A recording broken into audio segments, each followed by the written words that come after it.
Morning, everybody. Today we get the privilege to hear from and learn from my mom, Jamie Lisea, and I have the honor to introduce her. Over the past 30 years, my mom has been involved in discipling and training of college students alongside my dad through a ministry called Young Life. In 2013, she published a book, Rich, Thirsty, Hungry, and the Freedom That Finds Us There, that asks the question of what would it look like if we encountered Jesus in today's time, and how would we experience him? These are things that my mom has done and does, but let me tell you a little bit more about who Jamie Lisea is. Jamie Lisea is a people person and often spends her time bringing people together.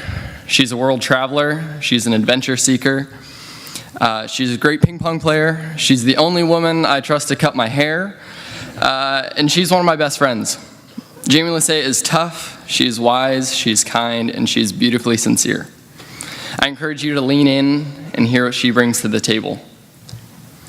Mom, you have taught Ty, Reed, and I how to love patiently and serve faithfully. We love you, we're proud of you, thank you. Ladies and gentlemen, my mom, Jamie Lisea. Amen. So good to be here with you. Some of you up front are seeing that I wore my cute shoes. Don't get distracted, but I'm just ready to be with you in comfort and in freedom myself. I bought these on Instagram, and I'm not too proud of that. I got suckered in, but here I am.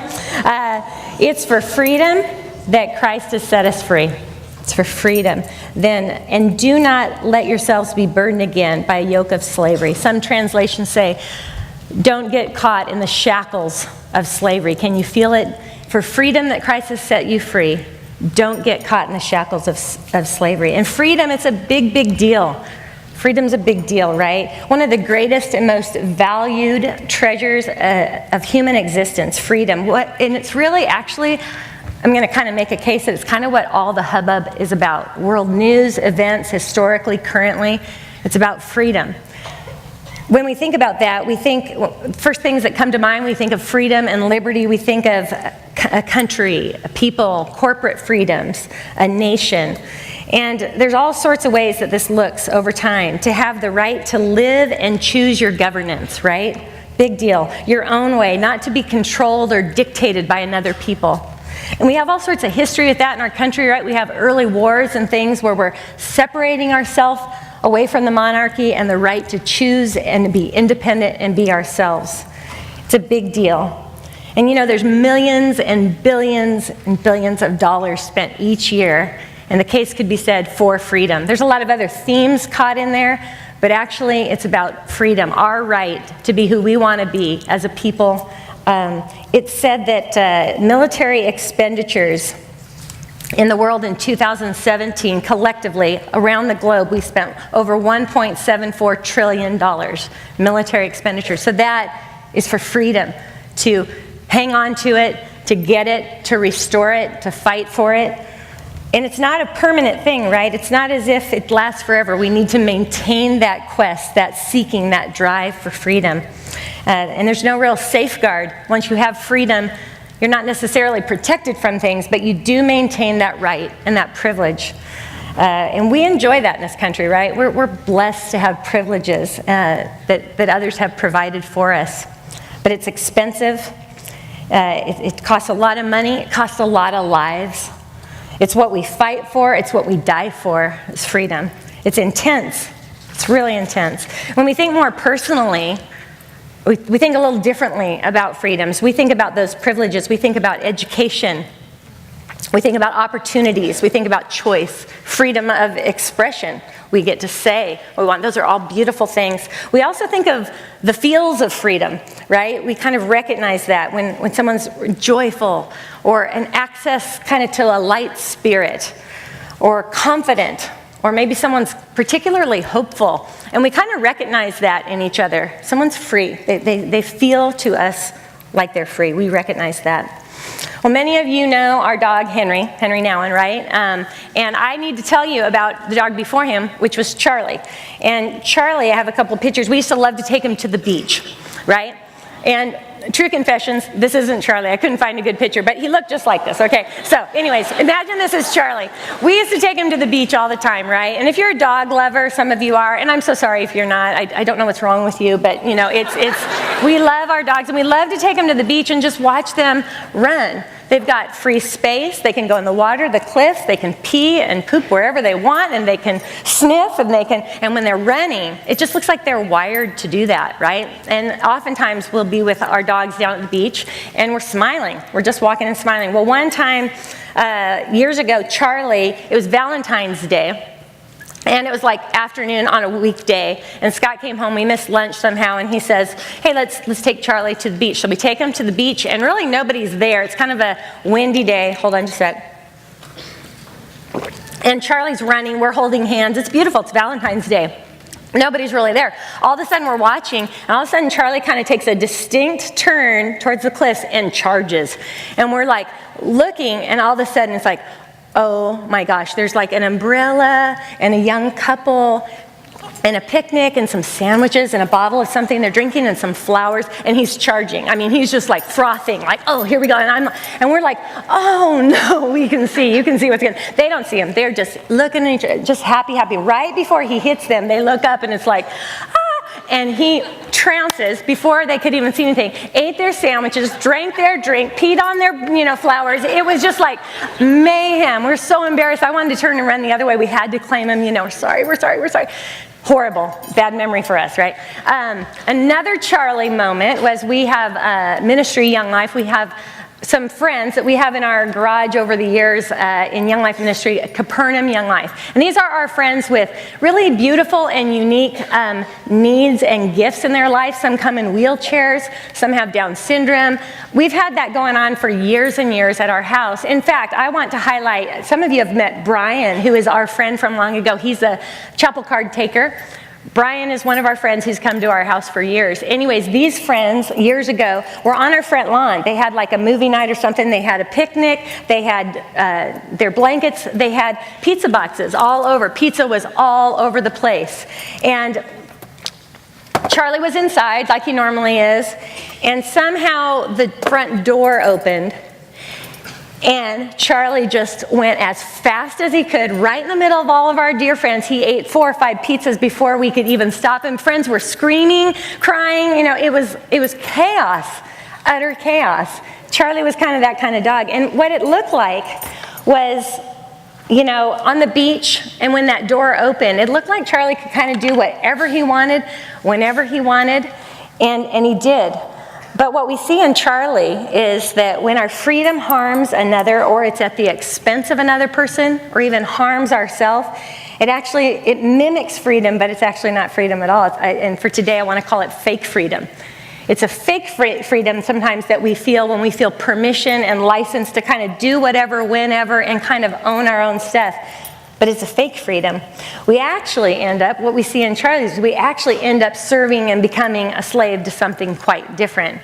And for Charlie, it was his appetite. He couldn't refuse a sandwich. He couldn't refuse a pizza. Never has, never will. But those are fake freedoms. It looks like joy sometimes. It feels like joy when you begin. But I don't know if you've ever got down the road on a fake freedom and all of a sudden realize that you were trapped and a slave to it. There's all sorts of other kinds of slaveries too, right? May not seem like a big deal at first, and yet they steer our thoughts, our decisions, and our actions. And they become like weights and like heavy chains. And so some of these freedoms might be, for some of us, approval of others. We'll chase it. We want to be liked. I love to be liked. I want to be liked right now really badly. But sometimes that becomes kind of a chain to us. There's also attractive appearance. That's a big thing in our culture. Male, female, attractive appearance. There's success academically and in our careers, in our future. We're given a lot. We want to prove that. We want to do that. We hope that we honor our parents, and we're just going and going, and we're chasing success and that pressure. Might be relationships and marriage. Man, if we could just kind of find the right partner and have the marriage for our life, that would feel like freedom then. Might be religion, right? Starting to think that as we're doing good things, that we're earning something. We actually deserve some things. That feels like freedom. Health issues, fears. I didn't practice this. I hope my knees don't blow out. This is getting heavy. Health issues that trap us. And maybe that's become kind of our narrative. Mistakes we've made, abuses that have happened to us, we may feel marked by. We may have kind of made friends with that. Our families, their broken stories. Here's a big one, unfair circumstances that happen to us. It's not fair, we're not treated right. Can become some things we start chasing to try and find freedom in there. That can be from society, that can be generationally, that can be racially, that can be all sorts of stuff. Unfair treatment can be a place where we're searching. And when any of these things become the place we live from, or how we're defining ourselves, or what we're striving against or for, all in this context, we're not free. We've become a slave, whether they're good or real things or not, but we've become a slave to them. But what we heard was, do not be burdened, again, by the yoke, the weight, the entrapment of slavery. It's for freedom that Christ set us free. Don't be burdened again by the weight and the traps of slavery. Turns out that real freedom is what Jesus was really emphatic about. The big focus for Jesus. His interactions with people always were about their value, their freedom, who they were, and his part in it. Them finding something different in his love and his part in setting them free. Happened over and over and over again. I occasionally do a study with Bethel House women, and that's in town with the rescue mission, and they're women in recovery. Some of them have come right out of jail into that room. And when I talk with them, I just go right to Jesus encounters. Let's talk about Jesus and how he was with people. And I tell them two things always happen if you look closely at Jesus. You're surprised. We're often surprised at something, and then we're invited. We're invited into something. So this happened over and over in stories with Jesus about freedom. If we looked at the woman at the well, right? She shows up. He says, the one you were with last night is not your husband. In fact, you've had 5 others. She's trapped in that. And what he basically says to her, you're not finding freedom in relationships or in your sexuality. You're not finding freedom there.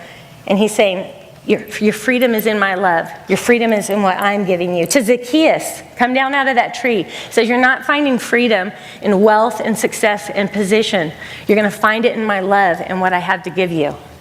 To Nicodemus, right? Sneaks in at night. Tell me about being born again. And he says to Nicodemus, you're not going to find freedom in religion.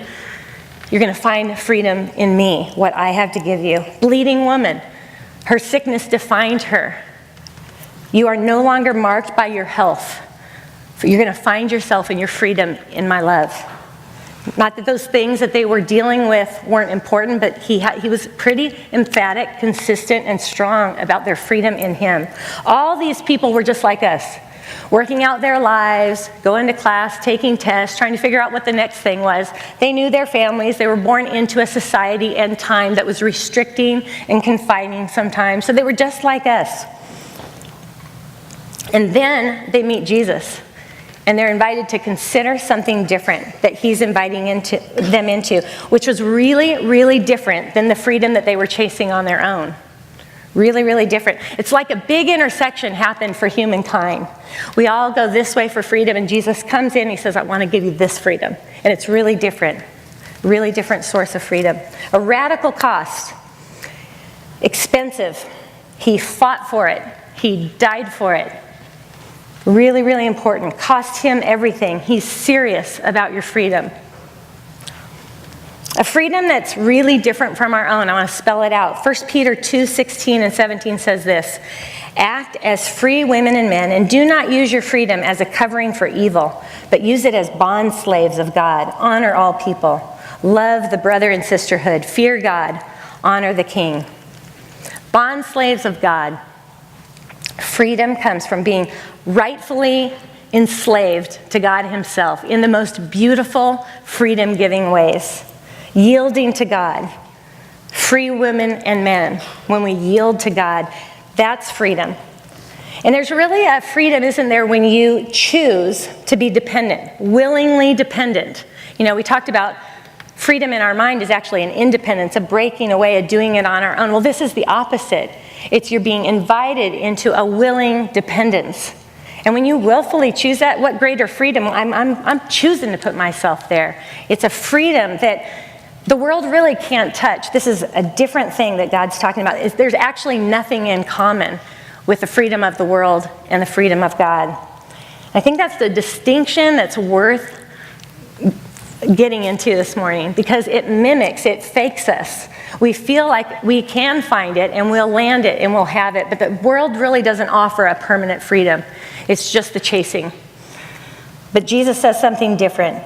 Freely dependent on me. This is freedom, and we'd say real freedom. It's almost like that verse should say it was for real freedom that Christ set us free. Therefore, step away from the chains. It won't be at the expense of another. It won't cost them. It won't be terrible for us. Scripture says that our pursuit of independence and autonomy is at odds with the Spirit. And his offering of freedom and independence on him, it can't be both. And I think, for me anyways, oftentimes it feels like I can do both. I'll pursue a little bit of this and I'll pursue a little Jesus freedom. I don't feel physically the odds of that. And yet, the Lord said, that Scripture says there's a battle for our freedom going on. We're either free in him or slaves to striving for it. Over and over. I want to tell you a little bit about the role I have with Young Life. A lot of you have asked about that. I'm so thankful to be in ministry here on campus with Scott. It blesses me. I love your age. I love being engaged. It's awesome. What I do with Young Life, I don't know if a lot of you know about that. It's an organization, a mission organization that's been around over 75 years. And they're huge around the world in over 102 countries. Camps, high adventure, amazing, lots of humor, lots of craziness. These are kind of the reputations, right, of Young Life. And yet, at the core of it is adults like you all and older reaching out to junior high, high school, college kids are starting to have Young Life experiences where it's about the life of Jesus. Kids being able to see that in a life authentically and experience his love. A lot of kids that don't have experience of the Lord or church. And about over 2 million kids are impacted right now currently with Young Life. So that's awesome. What I'm invited to do with Young Life is to go and start being with our women partners around the globe, especially in the States, and to start figuring out ways to invite women in uniquely to being partners. And it's an interesting and exciting time to be doing that in culture right now, because women, right, we know that opportunities are growing for women, their earnings, their education, their leadership. There's more opportunities now than there have ever been for women. That's exciting. Also, their wealth is growing. And so in the next 10 to 20 years, studies will say that women's wealth will surpass men's wealth, their control of it. And that has to do with oftentimes what I just said, and also transfer of wealth, like when they lose their husband and then they inherit that, or through a divorce. All these different means are going that way. Well, Young Life wants to figure out, we have alumni women all over the country that love Young Life, that have had their own stories, and inviting them in to be partners, because our goal is to have more and more and more kids have the opportunity to hear about Jesus. And it would be great if women were invited into sharing that with us. As a woman, myself, I cheer on wherever our health and our circumstances are improving around the world, right? It's an exciting time, especially where it's been disregarded historically, and we're starting to see more and more health grow.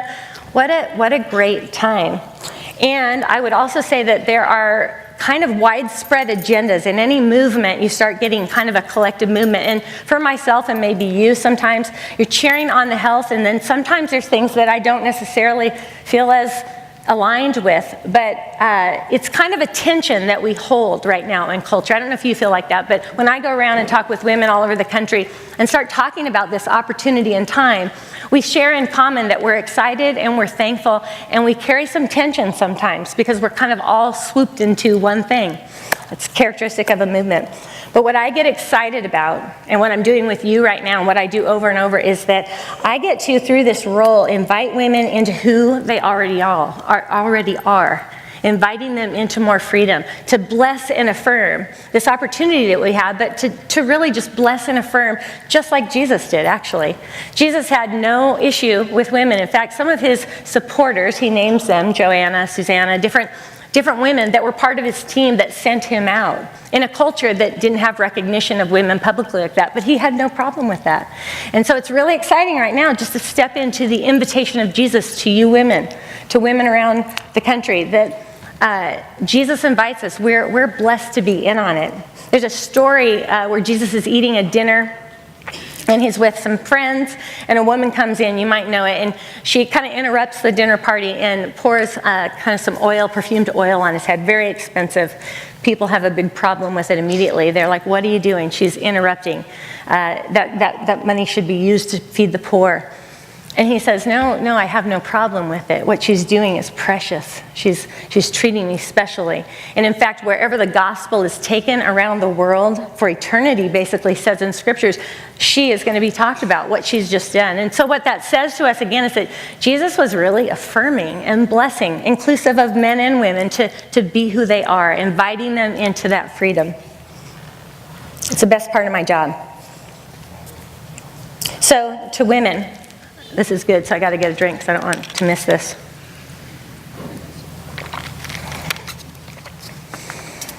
To women here in the room, I want to say this to you. It's for freedom that Christ has set you free. Stand firm. It's for freedom. He's giving you freedom. Freedom that the world probably, even if we chased it till we were blue in the face, it's a different kind. It's a solid, long-lasting, permanent freedom found in his love and what he's done for you. It's for freedom that Christ has set you free. Stand firm. We need you sisters, healthy, whole, freely dependent on God. We need you sisters to be healthy, whole, freely dependent on God, strong in him. And this doesn't mean, by the way, that the beautiful works we're doing around the world to help women gain their voice, that I have a problem with that. I just want to bless you with the freedom of God that is different and unique and more inclusive and genuine of who you uniquely are than we'll find anywhere else. So I bless you with that. And same to the men, I really want to say to you, it's really important that you're invited into who you already are, brothers, more freely. It's for you to be more free too. It's for freedom that Christ has set you free. Stand firm. We want and need you brothers, our brothers, healthy, whole, freely dependent, and strong in him. Our freedoms, this is what the world would tell us, is that our freedoms are mutually exclusive, that it's either your freedom or my freedom. That doesn't sound right. That doesn't sound like the freedom that God was inviting us into. The world would say that, but our freedom is not at odds with each other. That would be like saying that there's a scarcity of freedom. There's only this much freedom, and either you get it or I get it. But God says, no, I have an abundance. I have a bucket load of freedom to give you.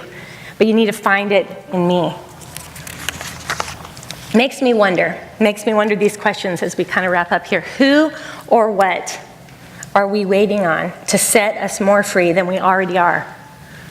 Who is it that you're waiting to give you more freedom? What circumstance are you waiting to give you more freedom than what you already are? Is it possible that we're as free as we can possibly be already right now? Is that possible? Are you waiting for something to happen or someone to give it or to be treated differently or to say something? Because God said you're absolutely free right now. There's an absolute sacred space that Jesus has paid for with a really high cost within each of us. And I want to tell you, you're untouchably free. You're untouchably free. Stand firm in this. I want to invite the band to come back up. And while we're doing that, I'm going to give us 1 minute, 1 to 2 minutes of silence. And I would really like you to think about these chains. I would really like you to think about what you think you're needing to feel that completely free. Is that test? Is that rescue from that family? Is it that thing? Is it that thing? What is it that you're thinking is going to set you free? And I'm just going to give you a minute or two. We're going to put these questions up there. Who or what are you waiting on? Is it possible you're free? Think of the chains. I'll stop our silence in a minute.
As I close, I want to bless you.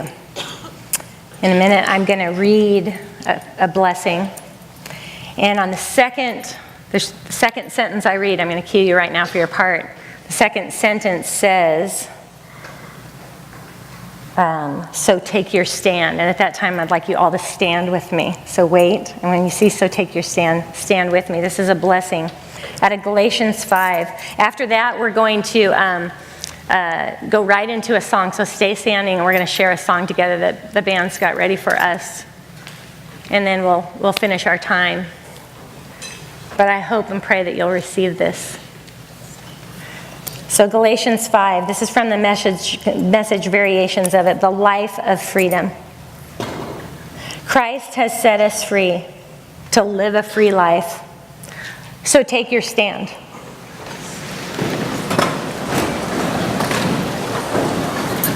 Never again, listen to this, never again let anyone put a harness of slavery on you, and don't do it to yourself. My counsel is this: live freely, animated and motivated by God's Spirit. Then you won't feed the compulsions of selfishness. For there is a root of sinful self-interest in us that is at odds with a free spirit, just as the free spirit is incompatible with selfishness. These two ways of life are antithetical, so that you cannot live at times one way and at times another way, according to how you feel on any given day. Why don't you choose? Let me say it more emphatically. God would be pleading for you right now to choose. Why don't you choose to be led by the Spirit and so escape the shackles of slavery to the law? Christ has set us free to live a free life. So take your stand.